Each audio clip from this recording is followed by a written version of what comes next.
ನಮಸ್ತೆ ಫ್ರೆಂಡ್ಸ್, ಇವತ್ತಿನ ವಿಡಿಯೋ ರಾಯರ ಭಕ್ತರಿಗೋಸ್ಕರ. ರಾಯರನ್ನು ಯಾರು ನಂಬ್ತಾರೆ ನೋಡಿ, ಅವರ ಕೈಯನ್ನು ರಾಯರು ಯಾವಾಗಲೂ ಕೂಡ ಕೈ ಬಿಡುವುದಿಲ್ಲ ಅಂತ ಹೇಳ್ತಾರೆ. ಆದ್ರಿಂದ ಇವತ್ತಿನ ವಿಡಿಯೋದಲ್ಲಿ ಉಂಟಲ್ಲ, ನಾನು ಹೇಳುವ ಮಂತ್ರವನ್ನು ನೀವು ಹೇಳಬೇಕಾದ್ರೆ ನಿಮಗೆ ಸ್ನಾನ ಮಾಡುವ ಅಗತ್ಯ ಇಲ್ಲ, ಅಥವಾ ಪೂಜೆ ಮಾಡುವ ಕೂಡ ಅಗತ್ಯ ಇಲ್ಲ. ನೀವು ಕೂತ್ಕೊಂಡಲ್ಲೇ ಉಂಟಲ್ಲ ರಾಯರ ಮಂತ್ರವನ್ನು ಯಾವ ಸಮಯದಲ್ಲಿ ಹೇಗೆ ಹೇಳಬೇಕು ಅಂತ ಹೇಳ್ಕೊಂಡು ಇವತ್ತಿನ ವಿಡಿಯೋದಲ್ಲಿ ಹೇಳ್ತೇನೆ ನೋಡಿ. ಈ ಮಂತ್ರವನ್ನು 21 ದಿವಸ ತನಕ ಹೇಳಬೇಕು. 21 ದಿನದ ಒಳಗಡೆ ಏನಾಗುತ್ತೆ ಅಂತ ಹೇಳಿದ್ರೆ, ರಾಯರೇ ಸ್ವಯಂ ರಾಘವೇಂದ್ರ ಸ್ವಾಮಿ ನಿಮ್ಮ ಕನಸಿನಲ್ಲಿ ಬಂದು ನಿಮ್ಗೆ ಏನು ಆಗ್ಬೇಕು ನೋಡಿ ಅದನ್ನು ಈಡೇರಿಸ್ತಾರೆ ಅಂತ ಹೇಳ್ತಾರೆ. ಆದ್ರಿಂದ ನಾನು ಕ್ರಮಬದ್ಧವಾಗಿ ಹೇಳ್ತೇನೆ. ಯಾಕಂತ ಹೇಳಿದ್ರೆ ಸ್ನಾನ ಬೇಡ ಪೂಜೆ ಬೇಡ ಅಂತ ಹೇಳಿದ ಕೂಡಲೇ ಕ್ರಮಬದ್ಧವಾಗಿ ಮಾಡಬೇಕು ಅಂತ ಹೇಳ್ಕೊಂಡು ಇಲ್ಲ ಅಂತ ಹೇಳ್ಕೊಂಡಲ್ಲ, ಆಯ್ತಾ. ಕ್ರಮಬದ್ಧವಾಗಿ ಮಾಡಬೇಕು, ಭಕ್ತಿ ಶ್ರದ್ಧೆಯಿಂದ ಮಾಡಬೇಕು ನೋಡಿ. ಈ ಮಂತ್ರವನ್ನು ಜಪಿಸೋದ್ರಿಂದ ಏನಾಗುತ್ತೆ ಅಂತ ಹೇಳಿದ್ರೆ, ನಿಮ್ಮ ನಿಂತು ಹೋದ ಕಾರ್ಯ ಪುನರ್ ಪ್ರಾರಂಭ ಆಗ್ಲಿಕ್ಕೆ ಸ್ಟಾರ್ಟ್ ಆಗುತ್ತೆ ಅಂತ ಹೇಳ್ತಾರೆ. ನಿಮ್ಮ ಮನಸ್ಸಿನಲ್ಲಿ ಎಂತಹ ಆಸೆ ಆಕಾಂಕ್ಷೆಗಳು ಇದ್ರೂ ಕೂಡ ಈಡೇರುತ್ತೆ ಅಂತ ಹೇಳ್ತಾರೆ. ಜೊತೆಗೆ ಮದುವೆಗೆ ಸಂಬಂಧಪಟ್ಟ ಯಾವುದೇ ತೊಂದರೆ ಇದ್ರೂ ಕೂಡ ಅದು ಕೂಡ ಸರಿಯಾಗುತ್ತೆ ಅಂತ ಹೇಳ್ತಾರೆ.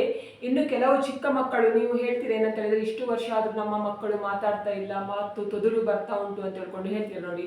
ಅದು ಪ್ರತಿಯೊಂದು ಸಮಸ್ಯೆ.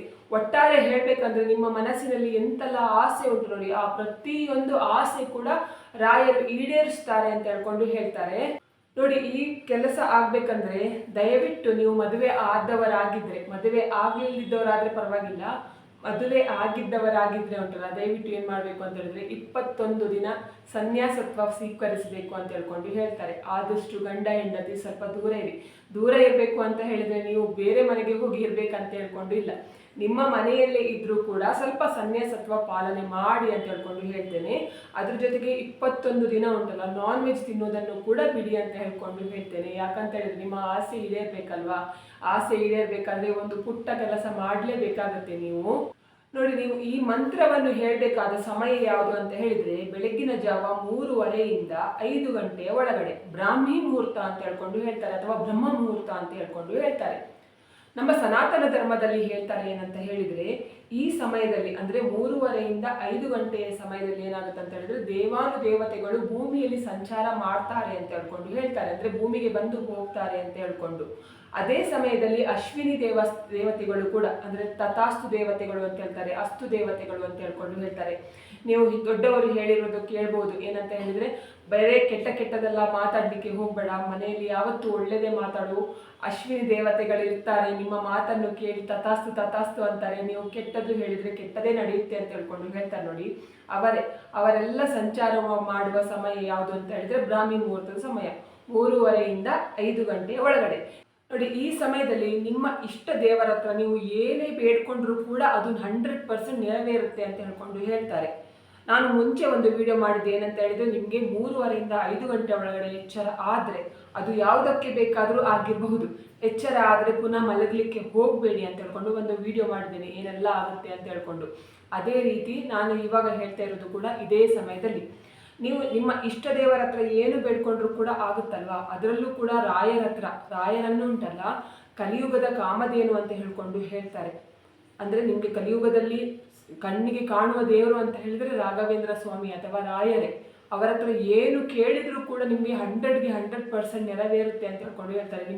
ನಮ್ಗೆ ಸಾಧ್ಯನೇ ಇಲ್ಲ, ಅಸಾಧ್ಯ ಅಂತ ಹೇಳ್ತಾರೆ ನೋಡಿ. ಸಾಯುವವನಿಗೆ ಒಂದು ಹುಲ್ಲು ಕಡ್ಡಿ ಸಿಕ್ಕಿದ್ರು ಕೂಡ ಏನಾಗುತ್ತೆ ಅಂತ ಹೇಳಿದ್ರೆ ಅವರಿಗೆ ಜೀವನ ಸಿಗುತ್ತೆ ಅಂತ ಹೇಳ್ತಾರೆ. ಅದೇ ರೀತಿಯಲ್ಲಿ ನಿಮ್ಮ ಕಷ್ಟ ಎಷ್ಟೇ ದೊಡ್ಡದಿರಲಿ, ರಾಯರು ಏನ್ ಮಾಡ್ತಾರೆ ಅಂತ ಹೇಳಿದ್ರೆ ನಿಮ್ಮ ಕೈಯನ್ನು ಹಿಡಿದು ಉಂಟಲ್ಲ, ಅವ್ರು ಏನ್ ಮಾಡ್ತಾರೆ ಅಂತ ಹೇಳಿದ್ರೆ ಅವರ ಕಡೆಗೆ ನಿಮ್ಮನ್ನು ಎಳಿಕೊಳ್ತಾರೆ, ಅಂದ್ರೆ ನಿಮ್ಮ ಕಷ್ಟ ಪರಿಹಾರ ಆಗುವ ಹಾಗೆ ಮಾಡ್ತಾರೆ.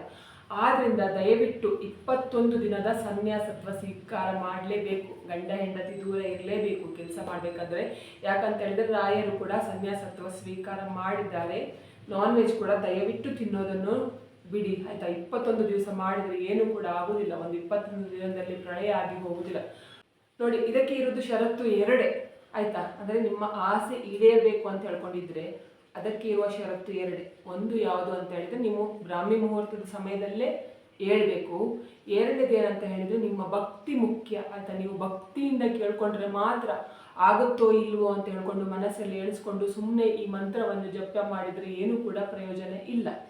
ಆದ್ರಿಂದ ಹೇಳ್ತಿರೋದು, ನಿಮಗೆ 100% ನಿಮ್ಮ ಮನಸ್ಸಿನಲ್ಲಿ ನಂಬಿಕೆ ಇರಬೇಕು. ಏನಂತ ಹೇಳಿದ್ರೆ, ನಾನು ಈ ಮಂತ್ರವನ್ನು ಹೇಳಿದ್ದೇನೆ, ನನಗೆ ಖಂಡಿತ ರಾಯರು ಕನಸಿನಲ್ಲಿ ಬಂದು ನನ್ನ ಸಮಸ್ಯೆಗೆ ಪರಿಹಾರ ಹೇಳ್ತಾರೆ ಅಂತ ಹೇಳ್ಕೊಂಡು ನಿಮಗೆ ಬಂದರೆ ಉಂಟಲ್ಲ, ಖಂಡಿತ ನಿಮಗೆ ರಾಯರು ಕನಸಿನಲ್ಲಿ ಬಂದು ನಿಮ್ಮ ಕಷ್ಟಕ್ಕೆ ಏನು ಮಾಡಬೇಕು ಅಂತ ಹೇಳ್ಕೊಂಡು ಅವರೇ ಬಂದು ಹೇಳಿ ಹೋಗ್ತಾರೆ.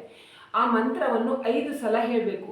ನೀವು ಏನು ಮಾಡಬೇಕು ಅಂತ ಹೇಳಿದ್ರೆ, ನಾನು ಆವಾಗನೇ ಹೇಳಿದೆ ಏನಂತ ಹೇಳಿದ್ರೆ, ಸ್ನಾನ ಮಾಡುವ ಅಗತ್ಯ ಇಲ್ಲ ಅಥವಾ ಪೂಜೆ ಮಾಡುವ ಅಗತ್ಯ ಇಲ್ಲ ಅಂತ ಹೇಳ್ಕೊಂಡು ನೀವು ಮಲಗಿ ಹೇಳ್ತೀರ ನೋಡಿ, ಹೇಳುವ ಜಾಗದಲ್ಲೇ ಕೂತ್ಕೊಂಡು, ನೀವು ಏನು ಅಂದರೆ ನಿಮ್ಮ ಬೆಡ್ಡಿಂದ ಕೆಳಗಡೆ ಬರಬೇಕಂತ ಹೇಳ್ಕೊಂಡು ಕೂಡ ಇಲ್ಲ, ಅದೇ ಜಾಗದಲ್ಲಿ ಕೂತ್ಕೊಂಡು ಏನು ಮಾಡಿ ಅಂತ ಹೇಳಿದರೆ, 1 ಸಲ ಕಣ್ಣು ಮುಚ್ಚಿ ರಾಯರನ್ನು ಬೇಡ್ಕೊಳ್ಳಿ.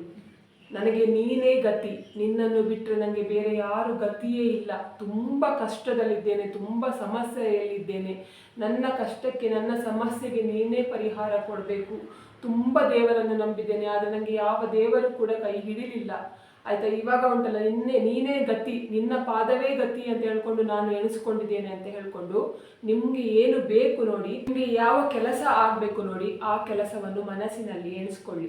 ಆಮೇಲೆ ಈ ಮಂತ್ರವನ್ನು 5 ಸಲ ಹೇಳಿ, ಭಕ್ತಿಯಿಂದ ಹೇಳಿ, ಭಕ್ತಿ ಮುಖ್ಯ ಆಯಿತಾ, ಸುಮ್ಮನೆ ಬಾಯಲ್ಲಿ ಮಾತ್ರ ಹೇಳೋದಲ್ಲ, ಭಕ್ತಿಯಿಂದ ಬೇಡ್ಕೊಳ್ಳಿ. ಆ ಮಂತ್ರ ಯಾವುದು ಅಂತ ಹೇಳಿದ್ರೆ, ಓಂ ಶ್ರೀ ಗುರು ರಾಘವೇಂದ್ರಾಯ ನಮಃ, ಓಂ ಶ್ರೀ ಗುರು ರಾಘವೇಂದ್ರಾಯ ನಮಃ. ಎಂಥ ಕಷ್ಟವೇ ಇಲ್ಲ ನೋಡಿ, ಸುಲಭವಾಗಿ ಹೇಳ್ಬೋದು, ಯಾರು ಬೇಕಾದರೂ ಹೇಳ್ಬೋದು. ಉಚ್ಚಾರ ತಪ್ಪಾಗತ್ತೆ, ಅಲ್ಲಿ ತಪ್ಪಾಗತ್ತೆ, ಇಲ್ಲಿ ತಪ್ಪಾಗತ್ತೆ, ಏನು ಕೂಡ ಇಲ್ಲ ಅಲ್ವಾ. 5 ಸಲ ಹೇಳಿ. 5 ಸಲ ಹೇಳಿ ಏನು ಮಾಡಬೇಕು ಅಂತ ಹೇಳಿದ್ರೆ, ರಾಯರ ಹತ್ರ ಪುನಃ ಬೇಡ್ಕೊಳ್ಳಿ. ಹೇಳಿ ಆದ ನಂತರ, ನಿನ್ನನ್ನೇ ನಂಬಿದ್ದೇನೆ ರಾಯರೇ, ಹಾಲಲ್ಲಿ ಬೇಕಾದರೆ ಹಾಕಿ ಅಥವಾ ನೀರಲ್ಲಿ ಬೇಕಾದರೆ ಹಾಕಿ, ನಿನ್ನ ಮೇಲೆ ನನಗೆ ನಂಬಿಕೆ ಉಂಟು, ನೀನು ನನಗೆ ಒಳ್ಳೇದು ಮಾಡ್ತೀಯಾ ಅಂತ ಹೇಳ್ಕೊಂಡು, ನಿನ್ನ ಮೇಲೆ ನಂಬಿಕೆ ಇಟ್ಟು ನಾನು ಇವತ್ತಿನ ದಿನವನ್ನು ಪ್ರಾರಂಭ ಮಾಡ್ತೇನೆ ಅಂತ ಹೇಳ್ಕೊಂಡು ಆ ದಿನವನ್ನು ಪ್ರಾರಂಭ ಮಾಡಿ ನೋಡಿ. ನೀವು 21 ದಿನದಲ್ಲಿ ಏನಾಗುತ್ತೆ ಅಂತ ಹೇಳಿದರೆ, ಚಮತ್ಕಾರದ ರೀತಿಯಲ್ಲಿ ಉಂಟಲ್ಲ, ನಿಮಗೆ ರಾಯರ ರೂಪದಲ್ಲಿ ಯಾರಾದರೂ ಬರಬಹುದು, ಯಾವುದಾದ್ರೂ ವ್ಯಕ್ತಿ ಆದರೂ ಬಂದು ನಿಮಗೆ ಏನಾದರೂ ಪ್ರಾಬ್ಲಮ್ ಇದ್ದರೆ ನೋಡಿ, ಈ ಥರ ಪ್ರಾಬ್ಲಮ್ ಉಂಟಲ್ಲ ನಿಮಗೆ, ಈ ಥರ ಮಾಡಿ ಅಂತ ಹೇಳ್ಕೊಂಡು ಹೇಳ್ಬೋದು. ರಾಯರೇ ಉಂಟಲ್ಲ ಯಾವುದಾದ್ರೂ ರೂಪದಲ್ಲಿ ಬಂದು ನಿಮಗೆ ಹೇಳ್ತಾರೆ. ಇಲ್ಲ ಅಂತ ಹೇಳಿದ್ರೆ ನಿಮ್ಮ ಕನಸಿನ ರೂಪದಲ್ಲಾದರೂ ಆಯಿತಾ, ನೀವು ಮಲಗಿರ್ತೀರಲ್ವ, ಆ ಕನಸಿನಲ್ಲಾದರೂ ರಾಯರು ಬಂದು ನಿಮ್ಮ ಸಮಸ್ಯೆಗೆ ಪರಿಹಾರ ಹೇಳ್ತಾರೆ ಅಂತ ಹೇಳ್ತಾರೆ. ನಿಮಗೆ ಏನಾಗುತ್ತೆ ಅಂತ ಹೇಳಿದ್ರೆ, ನೀವು ಎಣಿಸ್ಕೊಂಡಿದ್ದು ಕಾರ್ಯ ಆಗುತ್ತಲ್ಲ, ಅದ ನಂತರ ಏನು ಮಾಡಬೇಕು ಅಂತ ಹೇಳಿದ್ರೆ, ಪ್ರತಿ ಗುರುವಾರ ರಾಯರ ಮಠಕ್ಕೆ ಹೋಗಿ ಬನ್ನಿ. ವರ್ಷಕ್ಕೆ ಒಮ್ಮೆ ಅಥವಾ 2 ಸಲ ಆದರೂ ಉಂಟಲ್ಲ, ಮಂತ್ರಾಲಯಕ್ಕೆ ಹೋಗಿ ಬನ್ನಿ. ಇದರಿಂದ ಏನಾಗುತ್ತೆ ಅಂತ ಹೇಳಿದ್ರೆ, ನಿಮ್ಮ ಎಲ್ಲ ಸಮಸ್ಯೆಗಳು ಕೂಡ ಪರಿಹಾರ ಆಗುತ್ತೆ ಅಂತ ಹೇಳ್ಕೊಂಡು ಹೇಳ್ತಾರೆ. ನೋಡಿದ್ರಲ್ಲ, ಇವತ್ತಿನ ವಿಡಿಯೋದಲ್ಲಿ ಕಲಿಯುಗ ಕಾಮಧೇನು ಶ್ರೀ ರಾಯರ ಬಗ್ಗೆ ನಾನು ಇವತ್ತಿನ ವಿಡಿಯೋದಲ್ಲಿ ಹೇಳಿದ್ದೇನೆ. ಇವತ್ತಿನ ವಿಡಿಯೋ ನಿಮಗೆ ಇಷ್ಟ ಆದರೆ ಪ್ಲೀಸ್ ವಿಡಿಯೋಕ್ಕೆ ಲೈಕ್ ಮಾಡಿ, ಆದಷ್ಟು ಜನರಿಗೆ ವಿಡಿಯೋನ ಶೇರ್ ಮಾಡಿ, ಕಮೆಂಟ್ ಮಾಡಿ, ನನ್ನ ಚಾನಲ್ಗೆ ಸಬ್ಸ್ಕ್ರೈಬ್ ಆಗಿ. ನನ್ನ ಚಾನಲ್ಗೆ ಸಬ್ಸ್ಕ್ರೈಬ್ ಆದರೆ ಒಂದು ಸಪೋರ್ಟ್ ಸಿಕ್ಕಿದ ಹಾಗೆ ಆಗ್ತದೆ. ಮತ್ತು ನಾನು ಹೀಗೆ ಒಳ್ಳೆ ವಿಡಿಯೋನ ನಿಮ್ಮ ಜೊತೆಗೆ ಶೇರ್ ಮಾಡ್ತೇನೆ. ಇವತ್ತಿನ ವಿಡಿಯೋ ಯಾರೆಲ್ಲ ನೋಡಿದ್ದೀರಾ ಅಥವಾ ನೋಡಲಿಲ್ಲ, ಎಲ್ಲರಿಗೂ ಕೂಡ ಒಳ್ಳೆಯದಾಗಲಿ ಅಂತ ನಾನು ಕೂಡ ದೇವರಲ್ಲಿ ಬೇಡ್ಕೊಳ್ತಿದ್ದೇನೆ. ಎಲ್ಲರಿಗೂ ಒಳ್ಳೆಯದಾಗಲಿ.